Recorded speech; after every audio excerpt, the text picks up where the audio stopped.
ਗੁਰੂ ਜੀ ਕਾ ਖਾਲਸਾ ਸ਼੍ਰੀ ਵਾਹਿਗੁਰੂ ਜੀ ਕੀ ਫਤਿਹ। ਅੱਜ ਅਸੀਂ ਜੋ ਗੁਰੂ ਗ੍ਰੰਥ ਸਾਹਿਬ ਜੀ ਦੇ ਅੰਗ 262 ਤੇ ਅੰਕਿਤ ਸੁਖਮਨੀ ਸਾਹਿਬ ਜੀ ਦੀ ਜੋ ਵਿਆਖਿਆ ਸ਼ੁਰੂ ਕੀਤੀ ਹੋਈ ਹੈ ਉਸ ਨੂੰ ਅਸੀਂ ਕੰਟੀਨਿਊ ਕਰ ਰਹੇ ਹਾਂ। ਇਹ ਸੱਚੇ ਪਾਤਸ਼ਾਹ ਜੀ ਵਿਆਖਿਆ ਕਰਦੇ ਸਮੇਂ ਅਨੇਕਾਂ ਪ੍ਰਕਾਰ ਦੀਆਂ ਭੁੱਲਾਂ ਚੁੱਕਾਂ ਹੋਣਗੀਆਂ। ਅਣਜਾਣ ਬੱਚੇ ਸਮਝ ਕੇ ਮੁਆਫ ਕਰਨਾ ਅਤੇ ਸ਼ੁੱਧ ਤੇ ਸਪਸ਼ਟ ਬਾਣੀ ਪੜ੍ਹਨ ਦੀ ਸੋਝੀ ਦੇਣਾ।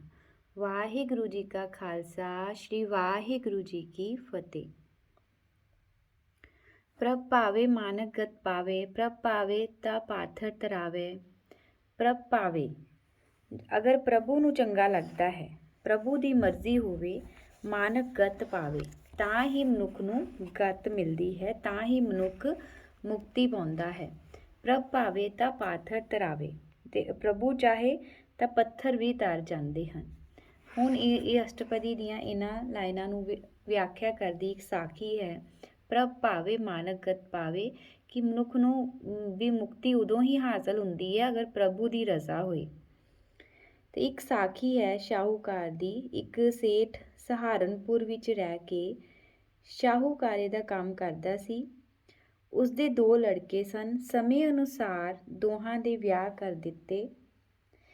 ਇੱਕ ਦਿਨ ਆਪਣੀ ਉਮਰ ਭੋਗ ਕੇ ਉਸ ਸ਼ਾਹੂਕਾਰ ਦੀ ਇਸਤਰੀ ਮਰ ਗਈ ਤੇ ਫਿਰ ਉਸਦੀ ਇਸਤਰੀ ਮਰਨ ਪਿੱਛੋਂ ਉਸਨੂੰ ਵੀ ਬਹੁਤ ਦੁੱਖ ਹੋਇਆ, ਉਸਨੂੰ ਵੀ ਉਸਦਾ ਗਮ ਖਾ ਗਿਆ ਤੇ ਉਹ ਵੀ ਸਮੇਂ ਅਨੁਸਾਰ ਹੌਲੀ ਹੌਲੀ ਬੁੱਢਾ ਹੋ ਗਿਆ। ਫਿਰ ਉਹ ਮੰਜੇ ਤੇ ਪੈ ਗਿਆ ਤੇ ਫਿਰ ਉਹ ਮੰਜੇ ਤੇ ਪਿਆ ਬਲਗਮ ਸੁੱਟਦਾ ਰਹਿੰਦਾ ਤੇ ਨੂੰਹਾਂ ਦੇਖ ਕੇ ਉਹਨੂੰ ਨਫ਼ਰਤ ਕਰਨ ਲੱਗ ਗਈਆਂ। ਤੋ ਉਹ ਬਹੁਤ ਸੂਮ ਸੀ, ਕਿਸੇ ਨੂੰ ਖਾਣ ਪੀਣ ਵਾਸਤੇ ਮਾਇਆ ਨਹੀਂ ਦਿੰਦਾ ਸੀ। ਤੇ ਨੂੰਹਾਂ ਨੇ ਆਪਣੇ ਪਤੀਆਂ ਨੂੰ ਕਿਹਾ ਕਿ ਤੁਸੀਂ ਆਪਣੇ ਪਿਤਾ ਨੂੰ ਹਰਿਦੁਆਰ ਲੈ ਜਾਓ, ਉੱਥੇ ਜਾ ਕੇ ਦਾਨ ਪੁੰਨ ਕਰੋ, ਗੰਗਾ ਇਸ਼ਨਾਨ ਕਰੇਗਾ ਤੇ ਸਤਸੰਗ ਕਰੇਗਾ ਤੇ ਇਸ ਕਰਕੇ ਇਹਦੀ ਉਮਰ ਸਫਲ ਹੋ ਜਾਏਗੀ, ਇਸਦੀ ਜ਼ਿੰਦਗੀ ਸਫਲ ਹੋ ਜਾਏਗੀ।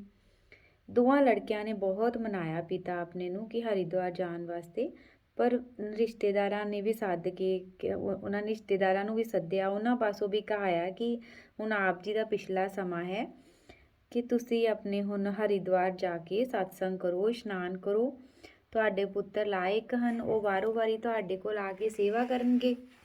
ਪਰ ਉਹ ਬਿਲਕੁਲ ਨਾ ਮੰਨਿਆ। ਗੁੱਸੇ ਵਿੱਚ ਆ ਕੇ ਕਹਿੰਦਾ ਕਿ ਅਜੇ ਤਾਂ ਮੈਂ ਜਿਉਂਦਾ ਹਾਂ, ਤੁਸੀਂ ਮੈਨੂੰ ਹੁਣੇ ਹੀ ਘਰੋਂ ਬਾਹਰ ਕੱਢਦੇ ਹੋ। ਮੈਂ ਗੰਗਾ ਤੇ ਬਿਲਕੁਲ ਨਹੀਂ ਜਾਵਾਂਗਾ। ਗੰਗਾ ਦਾ ਪਾਣੀ ਬਹੁਤ ਠੰਡਾ ਹੁੰਦਾ ਹੈ ਤੇ ਵਾਈ ਹੁੰਦਾ ਹੈ, ਇਸ ਲਈ ਮੈਂ ਨਹੀਂ ਗੰਗਾ ਦਾ ਜਲ ਨਹੀਂ ਪੀਵਾਂਗਾ ਤੇ ਨਾ ਹੀ ਇਸ਼ਨਾਨ ਕਰਾਂਗਾ। ਤੇ ਉੱਥੋਂ ਦੇ ਸਾਧੂ ਵੀ ਬ੍ਰਾਹਮਣ ਵੀ ਠੱਗ ਹੀ ਹੁੰਦੇ ਹਨ ਤੇ ਮੈਨੂੰ ਠੱਗ ਕੇ ਖਾ ਜਾਣਗੇ, ਮੈਂ ਉਹਨਾਂ ਦਾ ਦਰਸ਼ਨ ਵੀ ਨਹੀਂ ਕਰਨਾ ਚਾਹੁੰਦਾ। ਫਿਰ ਉਹ ਨਾ ਮੰਨਿਆ।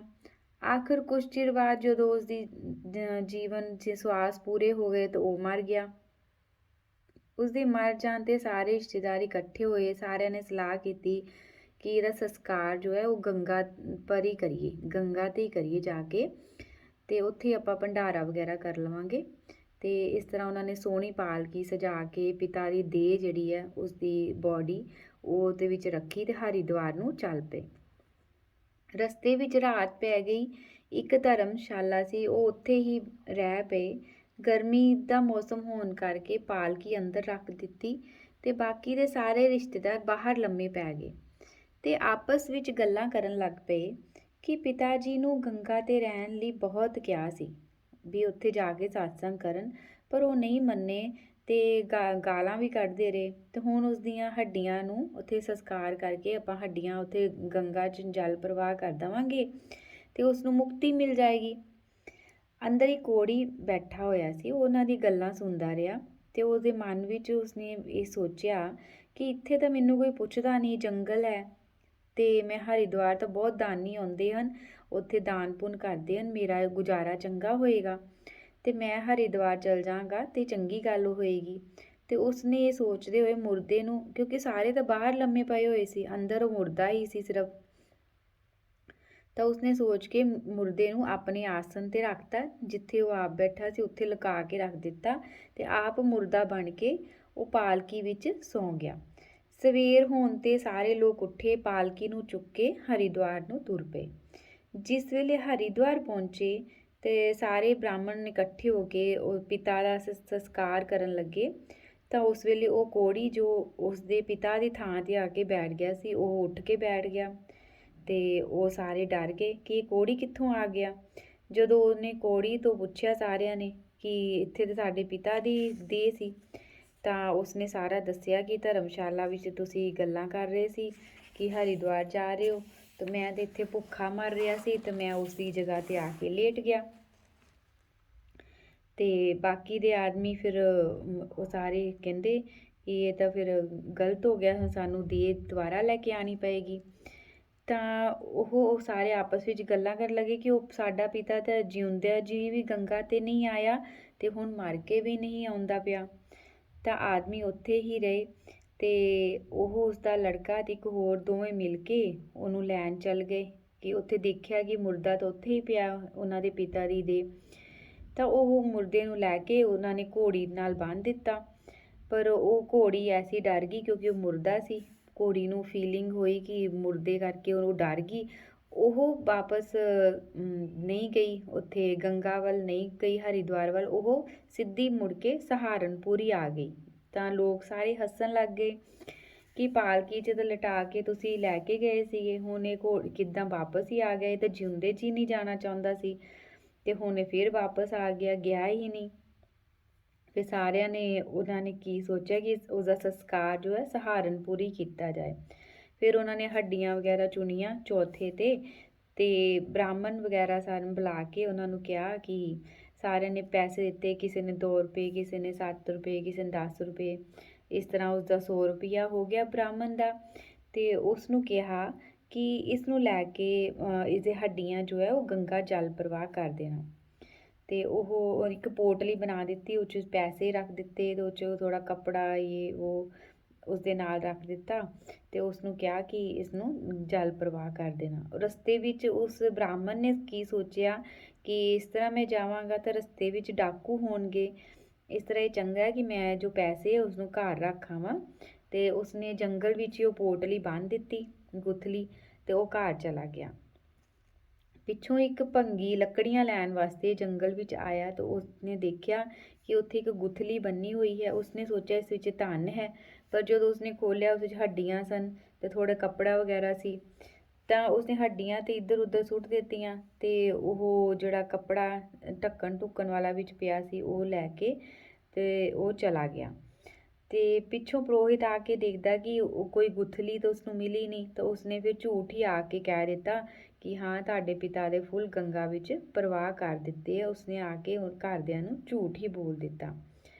ਹੁਣ ਜੋ ਭੰਗੀ ਜਿਸਨੇ ਚੋਰੀ ਕੀਤੀ ਉਸਨੂੰ ਹੋਰ ਤਾਂ ਕੁਝ ਮਿਲਿਆ ਨਹੀਂ, ਉਸਨੂੰ ਕੱਪੜੇ ਵਗੈਰਾ ਮਿਲੇ ਸਨ ਗੁੱਥਲੀ ਵਿੱਚੋਂ, ਅਤੇ ਉਸਨੇ ਉਹ ਕੱਪੜੇ ਜਿਹੜੇ ਸੀ ਉਹ ਢੱਕਣ ਵਾਲੇ ਕੱਪੜੇ, ਮਤਲਬ ਪਾਲਕੀ ਦੇ ਆਸੇ ਪਾਸੇ ਜੋ ਪਾਲਕੀ ਨੂੰ ਢੱਕਣ ਵਾਲਾ ਕੱਪੜਾ ਸੀ ਉਹ ਗੁੱਥੀ ਵਿੱਚ ਹੀ ਸੀ।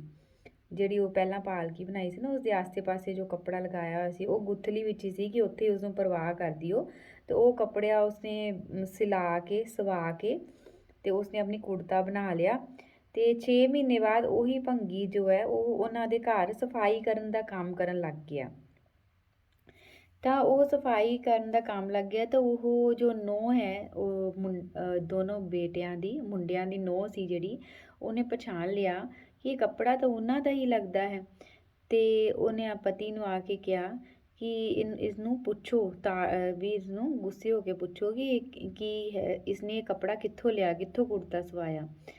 ਤਾਂ ਉਸਨੇ ਫਿਰ ਸੱਚ ਦੱਸ ਦਿੱਤਾ ਕਿ ਜੰਗਲਾਂ ਵਿੱਚ ਉਹ ਲੱਕੜਾਂ ਲੈਣ ਗਿਆ ਸੀ, ਉੱਥੇ ਇੱਕ ਗੁੱਥੀ ਟੰਗੀ ਹੋਈ ਸੀ, ਉਹਨੇ ਲਾ ਕੇ ਫੋਲਿਆ, ਉਹ 'ਚ ਹੱਡੀਆਂ ਤਾਂ ਮਿਲੀਆਂ, ਕੁਛ ਕੱਪੜੇ ਸੀ ਅਤੇ ਉਸਨੇ ਹੱਡੀਆਂ ਖਿਲਾਰ ਦਿੱਤੀਆਂ ਅਤੇ ਕੱਪੜੇ ਦੀ ਕੁੜਤੀ ਬਣਾ ਕੇ ਪਾ ਲਈ। ਤਾਂ ਉਹਨਾਂ ਨੇ ਫਿਰ ਮੁੰਡਿਆਂ ਨੇ ਉਹ ਬ੍ਰਾਹਮਣ ਨੂੰ ਬੁਲਾ ਕੇ ਪੁੱਛਿਆ, ਤਾਂ ਉਹ ਬ੍ਰਾਹਮਣ ਨੇ ਫਿਰ ਆਪਣੀ ਗੱਲ ਮੰਨੀ ਕਿ ਮੈਂ ਤਾਂ ਝੂਠ ਬੋਲਿਆ ਸੀ ਕਿ ਇਸ ਤਰ੍ਹਾਂ ਮੇਰੀ ਉਹ ਚੋਰੀ ਹੋ ਗਈ ਸੀ ਗੁੱਥਲੀ, ਇਸ ਕਰਕੇ ਮੈਂ ਝੂਠ ਬੋਲ ਦਿੱਤਾ। ਅਤੇ ਫਿਰ ਉਸਨੇ ਇਹੀ ਕਿਹਾ ਕਿ ਤੁਹਾਡਾ ਪਿਤਾ ਤਾਂ ਜਿਉਂਦੇ ਜੀ ਗੰਗਾ 'ਤੇ ਨਹੀਂ ਗਿਆ, ਮਰ ਜਾਣ 'ਤੇ ਵੀ ਉਹ ਪਾਲਕੀ ਵਿੱਚ ਤੁਸੀਂ ਬਿਠਾ ਕੇ ਲੈ ਗਏ, ਫਿਰ ਵੀ ਉਹ ਰਾਹ ਵਿੱਚ ਹੀ ਰਹਿ ਗਿਆ, ਭਲਾ ਉਹ ਮੇਰੇ ਨਾਲ ਕਿਵੇਂ ਜਾ ਸਕਦਾ ਸੀਗਾ। ਅਤੇ ਫਿਰ ਉਹਨਾਂ ਸਾਰਿਆਂ ਨੇ ਵਿਚਾਰਿਆ ਕਿ ਉਹ ਕੀ ਸੀ, ਹਰੀ ਤੋਂ, ਉਹ ਸੱਚੇ ਪਾਤਸ਼ਾਹ ਤੋਂ ਬੇਮੁਖ ਸੀ। ਪ੍ਰਭ ਭਾਵੇ ਮਾਨਕ ਗਤ ਪਾਵੇ, ਕਿ ਉਹ ਹਰੀ ਤੋਂ ਬੇਮੁਖ ਸੀ, ਉਹ ਹਰੀ ਨੂੰ ਪਾਇਆ ਹੀ ਨਹੀਂ, ਉਹ ਹਰੀ ਨੂੰ ਪਸੰਦ ਹੀ ਨਹੀਂ ਆਇਆ ਉਹ ਇਸ ਕਰਕੇ ਉਸਦੀ ਕੋਈ ਮੁਕਤੀ ਹੀ ਨਹੀਂ ਹੋਈ। ਤਾਂ ਉਹਨਾਂ ਸਾਰਿਆਂ ਨੇ ਇਹੀ ਸੋਚਿਆ ਕਿ ਇਹ ਕਿਉਂ ਇਸਦੀ ਮੁਕਤੀ ਨਹੀਂ ਹੋਈ। ਅਸੀਂ ਤਾਂ ਉਸਨੂੰ ਜਿਉਂਦੇ ਜੀ ਵੀ ਕਿਹਾ ਕਿ ਗੰਗਾ 'ਤੇ ਜਾ। ਮਰਨ ਤੋਂ ਬਾਅਦ ਵੀ ਅਸੀਂ ਕੋਸ਼ਿਸ਼ ਕੀਤੀ ਕਿ ਉਸਦਾ ਸੰਸਕਾਰ ਉੱਥੇ ਕਰ ਦਈਏ, ਉਹ ਤਾਂ ਵੀ ਨਾ ਉੱਥੇ ਉਸਦੀ ਦੇਹ ਪਹੁੰਚੀ। ਫਿਰ ਸੰਸਕਾਰ ਕਰਨ ਤੋਂ ਬਾਅਦ ਵੀ ਅਸੀਂ ਸੋਚਿਆ ਕਿ ਇਸਦੇ ਫੁੱਲ ਚੁੱਕ ਕੇ ਉਹ ਗੰਗਾ ਦੇ ਪ੍ਰਵਾਹ ਹੋ ਜਾਣ ਤੇ ਮੁਕਤੀ ਮਿਲ ਜਾਏ, ਪਰ ਉਸਦੀ ਮੁਕਤੀ ਤਾਂ ਹੋਈ ਨਹੀਂ। ਉਹਨਾਂ ਨੇ ਫਿਰ ਇਹੀ ਸਾਰੇ ਦਾ ਇੱਕ ਕਨਕਲੂਜਨ, ਇੱਕ ਨਿਚੋੜ ਕੱਢਿਆ ਕਿ ਉਹ ਮਨੁੱਖ ਹਰੀ ਤੋਂ ਬੇਮੁਖ ਸੀ। ਉਹ ਬੇਮੁਖ ਸੀ, ਮਨਮੁਖ, ਗੁਰਮੁਖ, ਉਹ ਬੇਮੁਖ ਸੀ। ਤਾਂ ਇਸ ਕਰਕੇ ਕੀ ਹੋਇਆ ਕਿ ਉਹ ਪਰਮਾਤਮਾ ਨੂੰ ਪਾਇਆ ਹੀ ਨਹੀਂ। ਅਗਰ ਪਾਉਂਦਾ ਤੇ ਗੱਤ ਪਾ ਜਾਂਦਾ, ਮਤਲਬ ਪ੍ਰਭ ਭਾਵੇ। ਅਗਰ ਪ੍ਰਭੂ ਨੂੰ ਭਾ ਜਾਂਦਾ ਤਾਂ ਕੀ ਹੁੰਦਾ, ਤਾਂ ਉਸਦੀ ਗਤੀ ਹੋ ਜਾਂਦੀ, ਉਸਦੀ ਮੁਕਤੀ ਹੋ ਜਾਂਦੀ। ਪਰ ਉਸਨੂੰ ਪਾਇਆ ਹੀ ਨਹੀਂ। ਕਿਉਂ ਨਹੀਂ ਪਾਇਆ? ਕਿਉਂਕਿ ਉਹ ਬੇਮੁਖ ਸੀ। ਤੇ ਇਸ ਕਰਕੇ ਇਹਨਾਂ ਅਸ਼ਟਪਦੀਆਂ ਦੀ ਇਹ ਲਾਈਨਾਂ ਨੂੰ ਬਿਆਨ ਕਰਦੀਆਂ ਇਹ ਸਾਖੀ ਹੈ ਕਿ ਪ੍ਰਭ ਭਾਵੇ ਮਾਨਕ ਗਤ ਪਾਵੇ, ਪ੍ਰਭ ਭਾਵੇ ਤਾਂ ਪਾਥਰ ਤਰਾਵੇ। ਕਿ ਪ੍ਰਭੂ ਦੀ ਰਜ਼ਾ ਹੈ ਤਾਂ ਹੀ ਮਨੁੱਖ ਮੁਕਤੀ ਪਾ ਸਕਦਾ ਹੈ। ਅਗਰ ਪ੍ਰਭੂ ਨੂੰ ਉਹ ਪਸੰਦ ਹੈ, ਅਗਰ ਪ੍ਰਭੂ ਨੂੰ ਉਹ ਭਾ ਗਿਆ ਹੈ। ਪ੍ਰਭੂ ਨੂੰ ਕੌਣ ਪਾਉਂਦੇ ਹਨ? ਉਹ ਗੁਰਮੁਖ ਬੰਦੇ ਹੀ ਪ੍ਰਭੂ ਨੂੰ ਪਾਉਂਦੇ ਹਨ। ਬੇਮੁਖ ਬੰਦੇ ਪ੍ਰਭੂ ਨੂੰ ਨਹੀਂ ਪਾਉਂਦੇ। ਪ੍ਰਭ ਭਾਵੇ ਤਾਂ ਪਾਥਰ ਤਰਾਵੇ। ਤੇ ਪ੍ਰਭੂ ਚਾਹੇ ਤਾਂ ਪੱਥਰ ਵੀ ਤਰ ਜਾਂਦੇ ਨੇ। ਪੱਥਰ ਇੱਥੇ ਇੱਕ ਸੰਕੇਤਿਕ ਰੂਪ ਵਿੱਚ ਵੀ ਵਰਤਿਆ ਗਿਆ ਹੈ। ਪੱਥਰ ਵਾਂਗ ਭਾਰੇ ਪਾਪੀ, ਪੱਥਰ ਨੂੰ ਇੱਕ ਸੰਕੇਤਿਕ ਰੂਪ ਵਿੱਚ ਵੀ ਲਿਆ ਗਿਆ ਹੈ। ਪੱਥਰ ਵਾਂਗ ਜੇ ਭਾਰੇ ਪਾਪੀਆਂ ਨੂੰ ਵੀ ਤਾਰ ਦਿੰਦਾ ਹੈ ਅਗਰ ਪ੍ਰਭ ਚਾਵੇ, ਅਗਰ ਪ੍ਰਭੂ ਚਾਵੇ ਤਾਂ। ਪ੍ਰਭ ਭਾਵੇ ਬਿਨ ਸਾਸ ਤੇ ਰਾਖੇ, ਪ੍ਰਭ ਭਾਵੇ ਤਾਂ ਹਰ ਗੁਣ ਪਾਖੇ। ਜੇ ਪ੍ਰਭੂ ਚਾਵੇ, ਜੇ ਪ੍ਰਭੂ ਨੂੰ ਮਨਜ਼ੂਰ ਹੋਵੇ ਤਾਂ ਸਵਾਸਾਂ ਤੋਂ ਬਿਨਾਂ ਵੀ ਮਨੁੱਖ ਨੂੰ ਮੌਤ ਤੋਂ ਬਚਾਈ ਰੱਖਦਾ ਹੈ। ਬਿਨ ਸਾਸ, ਕਿ ਸਾਹ ਵੀ ਨਹੀਂ ਆਉਂਦਾ ਤਾਂ ਵੀ ਉਹ ਮੌਤ ਤੋਂ ਉਹ ਪਰੇ ਹੈ, ਉਸ ਨੂੰ ਬਚਾਈ ਰੱਖੇਗਾ। ਪਰ ਇੱਛਾ ਕੀ ਹੈ? ਪ੍ਰਭੂ ਦੀ ਇੱਛਾ ਹੋਣੀ ਚਾਹੀਦੀ ਇਹਦੇ ਵਿੱਚ। ਪ੍ਰਭ ਭਾਵੇ ਤਾਂ ਹਰ ਗੁਣ ਪਾਖੇ। ਪ੍ਰਭੂ ਦੀ ਰਜ਼ਾ ਹੋਣ ਤੇ ਹੀ ਜੀਵ ਉਸਦੇ ਗੁਣ ਗਾਉਂਦਾ ਹੈ। ਹਰ ਗੁਣ ਪਾਖੇ, ਪ੍ਰਭੂ ਦੀ ਇੱਛਾ ਨਾਲ ਹੀ ਜੀਵ ਉਸਦੇ ਗੁਣ ਗਾਉਂਦਾ ਹੈ। ਪ੍ਰਭ ਭਾਵੇ ਤਾਂ ਪਤਿਤ ਉਧਾਰੇ। ਪਤਿਤ ਕੌਣ ਹੁੰਦੇ ਹੈ? ਮਾੜੇ ਕੰਮ ਜੋ ਕਰਦੇ ਹਨ, ਜੋ ਮਾੜੇ ਕੰਮ ਕਰਨ ਵਾਲੇ ਜੀਵ। ਜੇ ਪ੍ਰਭੂ ਨੂੰ ਚੰਗਾ ਲੱਗੇ ਤਾਂ ਉਹ ਪਾਪੀਆਂ ਨੂੰ ਵੀ ਤਾਰ ਦਿੰਦਾ ਹੈ, ਮਾੜੇ ਕੰਮ ਕਰਨ ਵਾਲਿਆਂ ਨੂੰ ਵੀ ਬਚਾ ਲੈਂਦਾ ਹੈ। ਆਪ ਕਰੇ ਆਪਨ ਵਿਚਾਰੇ। ਉਹ ਆਪ ਹੀ ਸਭ ਕੁਝ ਆਪਣੀ ਸਲਾਹ ਨਾਲ ਕਰਦਾ ਹੈ। ਆਪ ਕਰੇ ਆਪਨ ਵਿਚਾਰੇ, ਆਪ ਹੀ ਆਪਣੀ ਸਲਾਹ ਨਾਲ ਕਰਦਾ ਹੈ। ਦੁਹਾ ਸਿਰਿਆ ਕਾ ਆਪ ਸੁਆਮੀ, ਖੇਲੇ ਬਿਕਸੇ ਅੰਤਰ ਜਾਮੀ। ਲੋਕ ਪਰਲੋਕ, ਦੁਹਾ ਦੋਨਾਂ ਲੋਕਾਂ ਦਾ, ਲੋਕ ਵਿੱਚ ਪਰਲੋਕ ਵਿੱਚ, ਦੋਹਾਂ ਲੋਕਾਂ ਦਾ ਪ੍ਰਭੂ ਆਪ ਹੀ ਮਾਲਕ ਹੈ। ਖੇਲੇ ਬਿਕਸੇ ਅੰਤਰ ਜਾਮੀ, ਉਹ ਸਭ ਦੇ ਦਿਲ ਦੀ ਜਾਣਨ ਵਾਲਾ ਹੈ। ਅੰਤਰਜਾਮੀ ਕੀ ਹੈ? ਉਹ ਸਭ ਦੇ ਦਿਲ ਦੀ ਜਾਣਨ ਵਾਲਾ ਹੈ। ਉਹ ਆਪ ਹੀ ਖੇਲ ਹੈ, ਉਹ ਆਪ ਜਗਤ ਦਾ ਖੇਡ ਤਮਾਸ਼ਾ ਖੇਡਦਾ ਹੈ। ਬਿਕਸੇ, ਖੁਸ਼ ਹੁੰਦਾ ਹੈ। ਬਿਕਸੇ, ਆਪ ਹੀ ਖੇਡਦਾ ਹੈ। ਸਾਰਾ ਇਹ ਜਗਤ ਦਾ ਤਮਾਸ਼ਾ ਉਸਨੇ ਆਪ ਹੀ ਲਗਾਇਆ ਹੋਇਆ, ਆਪ ਹੀ ਖੁਸ਼ ਹੁੰਦਾ ਹੈ। ਜੋ ਭਾਵੇ ਸੋ ਕਾਰ ਕਰਾਵੇ, ਨਾਨਕ ਦ੍ਰਿਸ਼ਟੀ ਅਵਰ ਨਾ ਆਵੇ। ਗੁਰੂ ਨਾਨਕ ਸਾਹਿਬ ਜੀ ਫਰਮਾਉਂਦੇ ਹਨ ਕਿ ਜੋ ਪਰਮਾਤਮਾ ਨੂੰ ਚੰਗਾ ਲੱਗਦਾ ਹੈ, ਜੋ ਭਾਵੇ ਸੋ ਕਾਰ ਕਰਾਵੇ, ਉਹੀ ਕਾਰ ਕਰਾਉਂਦਾ ਹੈ। ਉਹ ਸਾਡੇ ਕੋਲੋਂ ਉਹੀ ਕੰਮ ਕਰਵਾਉਂਦਾ ਹੈ। ਨਾਨਕ ਦ੍ਰਿਸ਼ਟੀ ਅਵਰ ਨਾ ਆਵੇ, ਉਸ ਵਰਗਾ ਹੋਰ ਕੋਈ ਨਜ਼ਰ ਨਹੀਂ ਆਉਂਦਾ। ਅੱਜ ਅਸੀਂ ਇੱਥੇ ਹੀ ਸਮਾਪਤ ਕਰ ਰਹੇ ਹਾਂ, ਫਿਰ ਅਸੀਂ ਅੱਗੇ ਕੰਟੀਨਿਊ ਕਰਾਂਗੇ। ਵਾਹਿਗੁਰੂ ਜੀ ਕਾ ਖਾਲਸਾ, ਸ਼੍ਰੀ ਵਾਹਿਗੁਰੂ ਜੀ ਕੀ ਫਤਿਹ।